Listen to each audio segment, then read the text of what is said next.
ได้เอสอันสั้นไปไหนนะ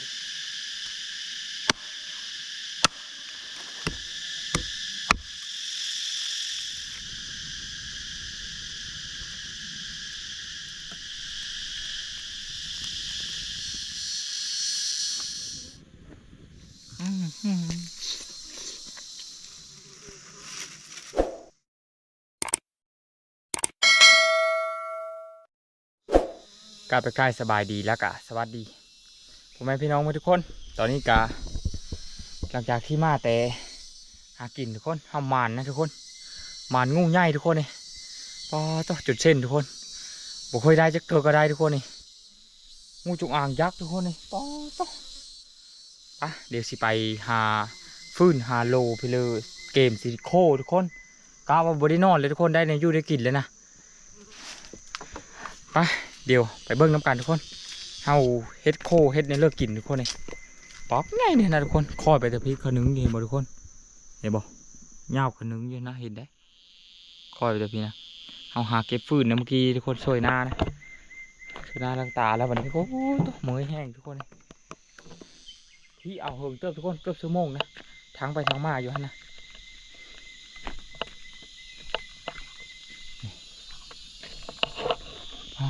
ตัวไอ้ที่รอทุกคนเอ้ย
กำลังเผาทุกคนนี่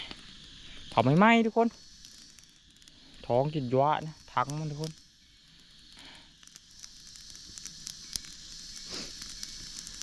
เอ็ดโคเอ็ดตะมังก็จังมือทุกคนนี่คำก็ยามันนะ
บริเอสอันสั้นไปไหนนะทุกคน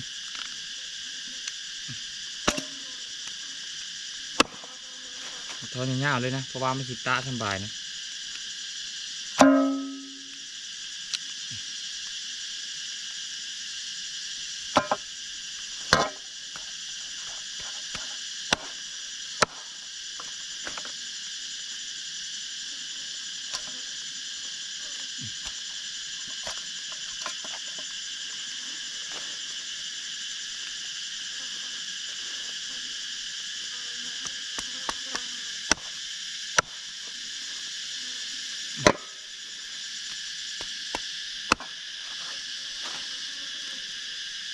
ถึงบ้านหลายถึงยามนี้นะ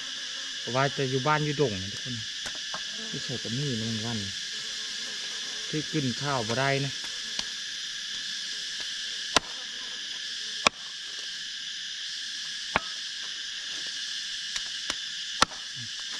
ทิมนะตอนนี้ทางเสิงโหมันนะ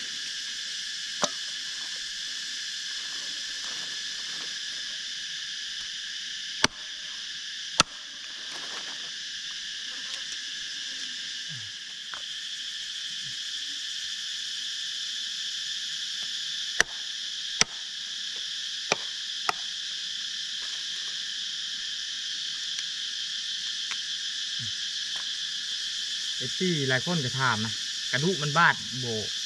เป็นอย่างว่าโบเป็นอย่างเด้อทุกคนเด้อไอ้แก้นก็เป็นแผลนะแต่ว่าพิษโบแห้งเด้อทุกคนเพราะว่าไฟเขาเลิมแล้วมันพิษเผือมันตายมาเด้อทุกคนเลยไอ้เต็มซ้ำทุกคนยังบ่ทันหมดนะยังส่งช้อนไปนะ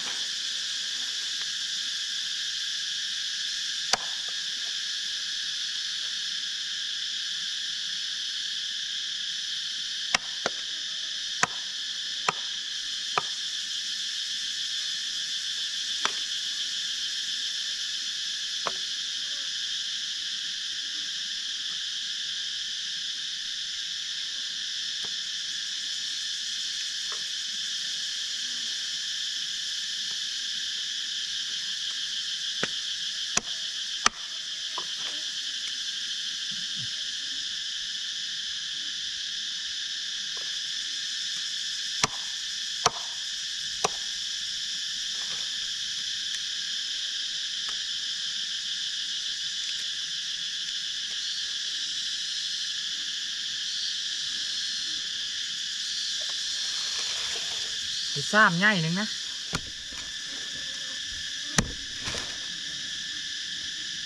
เดี๋ยวสิปิ้งนะถึงมัน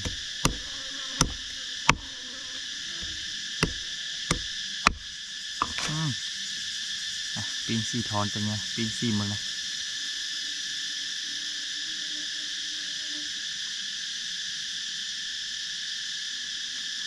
เลยนี่เอาสูบไฟเลือกลูกละเอาไปย่างข้านะไปเอาไม้รักมันก็เอาได้นะเอฟดาด้าเพิ่งซื้อพัฒนาการกระเตะไม่กระเตะคนใกล้คนก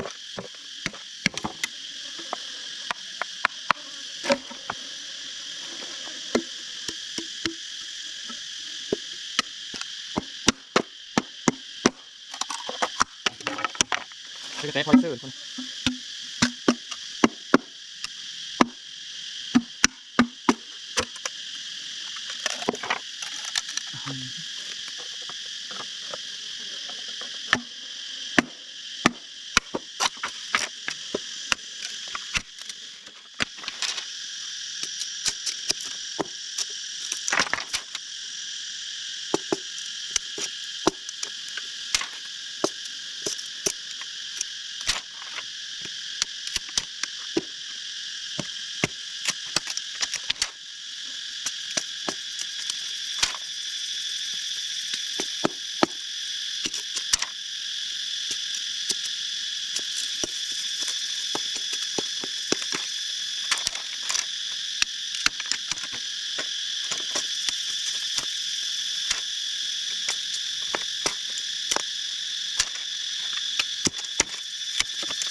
เป็นห่างกันได้คน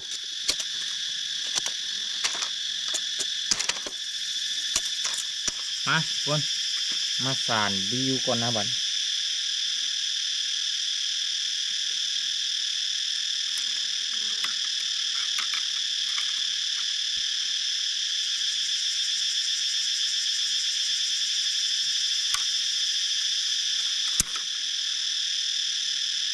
เฮ็ดแบบห่างๆอ่ะพวกนี้บ่ได้เฮ็ดที่ได้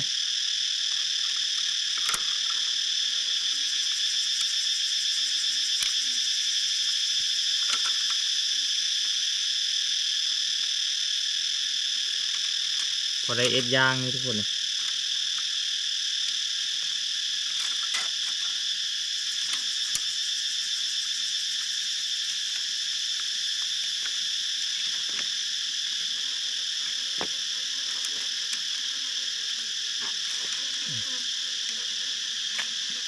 โอ้ย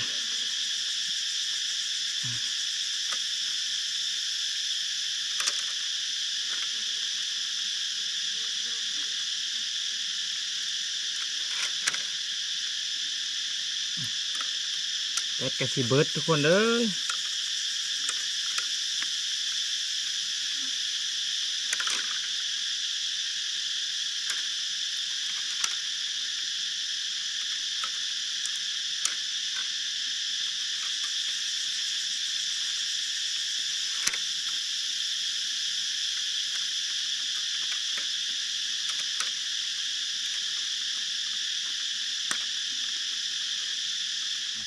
ทุกคนอันนี้อันย่างทุกคนอันที่จะเอาไปย่างงูนะเอ็ดข่านะทุกคนปะเดี๋ยวเอาไปย่างคือตุบนะเอ็ดข่าไหมแล้วกับปะวันนี้เลยทุกคนเดี๋ยวสีดังไฟเป็นโพเลยนะลุกๆเลยนะ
เฮาสีดังไฟบ่แห้งไปเลยทุกคนเมื่อกี้นี่จนไม้มีปิ้ง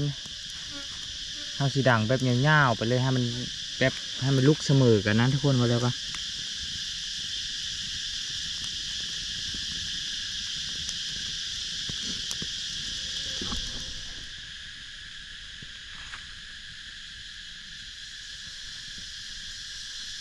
เดี๋ยวสีหาปิ้งกินข้าวก้อนแบบนี้ทุกคนเลยย่างปลาวันนี้นะแล้วก็คอยพลิกไปที่ละขั้นตอนพอดีชิ้นแห้งมั่งพอแล้วจังมือทุกคนวันนี้จึงได้กลับบ้านนะเพราะว่ามันเอ็ดแห้งไว้ต้มไว้สวากินทุกคนแซ่บและงูนี่ทุกคนนะต้มสวานี่เนื้อมันหวานทุกคนปะเดี๋ยวหาปิ้งกกห่างมันเอ็ดกินข้าวก่อน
เอาสีย่างไว้ทุกคนแฮมอมค้อมเลยนะพักเลยนะ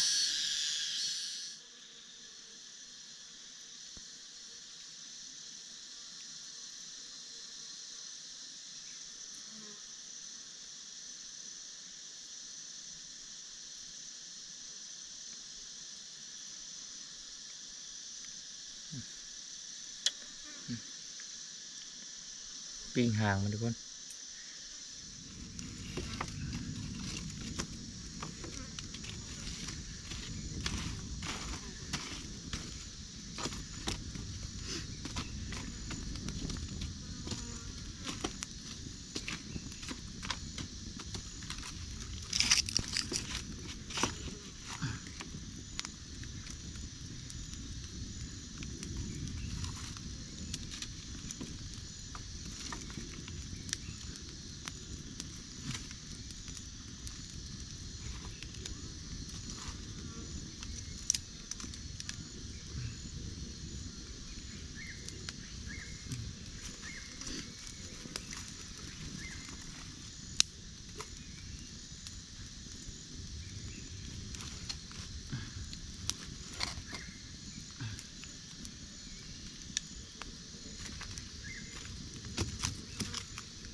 ค่อยเป็นค่อยๆไปนี่ละทุกคนเอ้ยห่าวแล้วห่าวแล้ว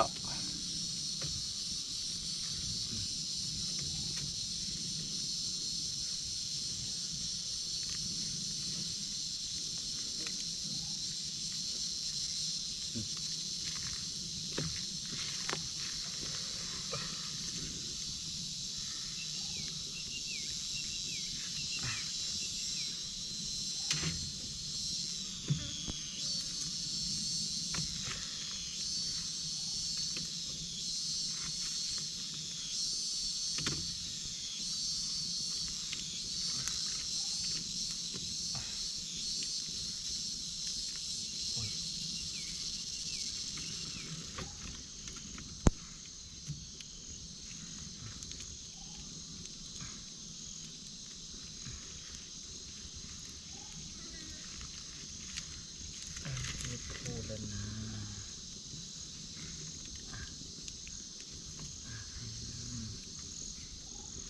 พูดเกลือแล้วนะ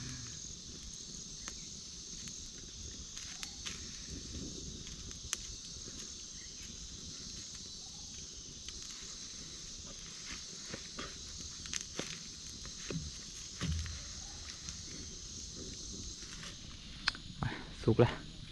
ปีงกกหางมันสุกเลยทุกคนเลยสุกเลยทีละ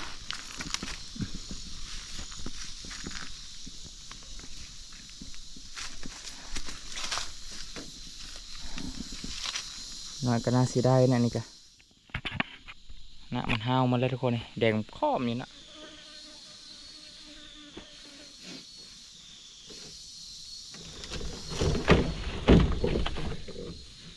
ทุกคนปีงหางจงอาง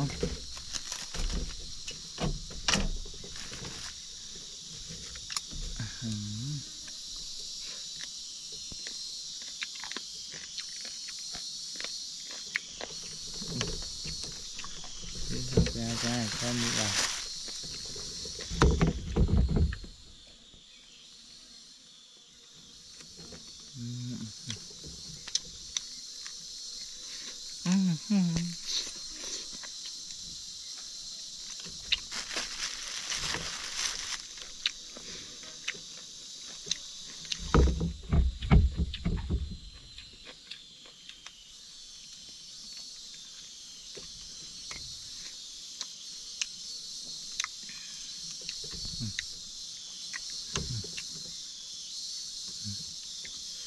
สีมัน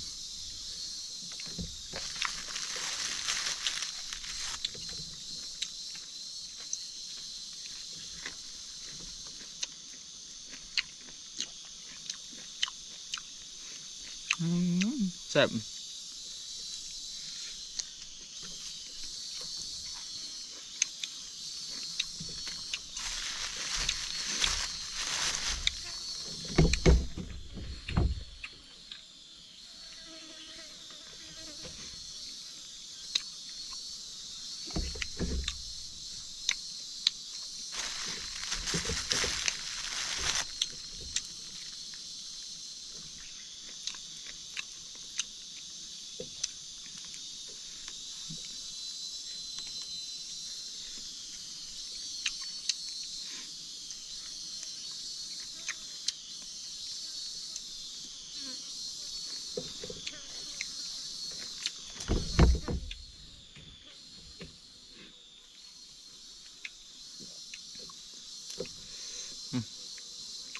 อันนี้นี่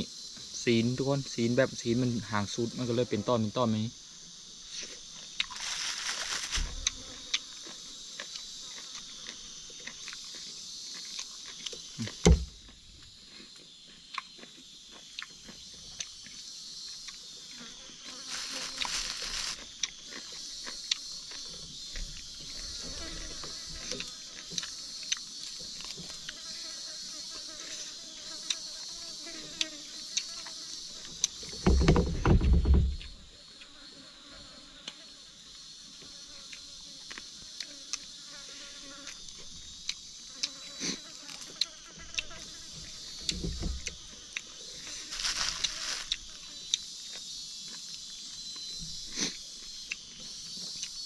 ก็ต้องขอโทษนำผู้ที่บอกกินทุกคนเลยแต่ว่าป้าทั้งเล่านี้มันเอาไว้บ่ได้ทุกคนซัดตัวนี้นะมันตัวโง่ตัวควายโง่ควายเอาโง่ควายขึ้นมาพูดเนี่ยมันคือกบโง่ครับกบควายนะ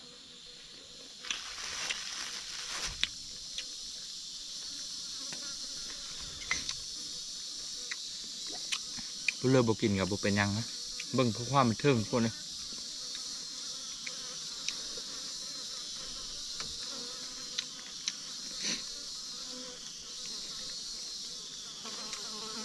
แมงวันกระโดดครับ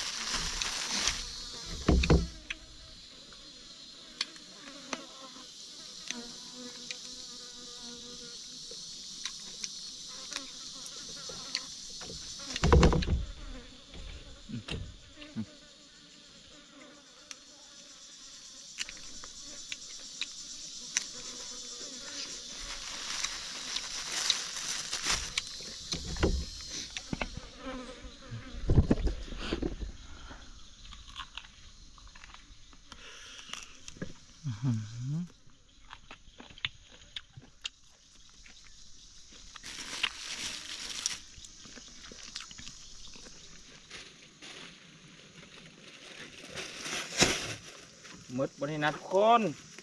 เก็บใส่ถุงข้าวนี่ละ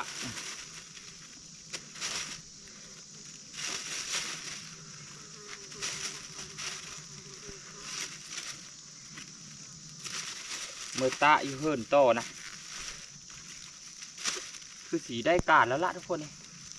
มันกระแดงกรอบๆแล้วจนกรอบนะ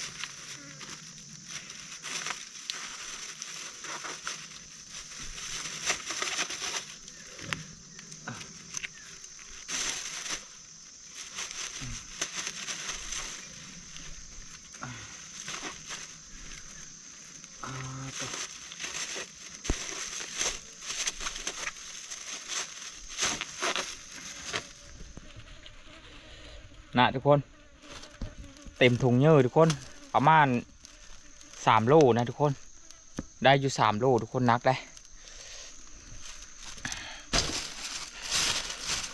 ฮะทุกคนวันนี้กะสีกลับบ้านทุกคนบไดีนอนได้ทุกคนเลยที่แรกว่ามาเอามาปางนะมาเอามาปางแล้วกลับมาผัดบไดีเอามาปางมาปีงเพื่อทุกคนเลยได้เนื้อแล้วก็มือเสียทุกคนนี่ฮะเดี๋ยวคลิปนี้กะบ่มีพิลลายทุกคนกะข้อมกกับใจทุกคนเข้ามาที่ตามฮับส้มนะแต่กะผู้เลือบกินงูหรือว่าอันอนุรักษ์งูกะต้องขอโทษขออภัยนะมันหลายๆทุกคนแต่สำหรับแถวบ้านค่อยนะบ่ยั่งทุกคนนี่เขาจ้องไว้กะมันจ้องไว้กะมันบ่ได้อันนั้นนะสัตว์มีพิษทุกคนมาแล้วก็จ้องไว้กับมันมีแต่ทำลายตอดคนกับคนตายเฮ็ดตัวโง่ตัวควายกับสีนะทุกคนอ่ะโอเคคลิปนี้กับโบมี่พิลาไลทุกคนคอมมกเข้าใจทุกคนเข้ามาติดตามรับชม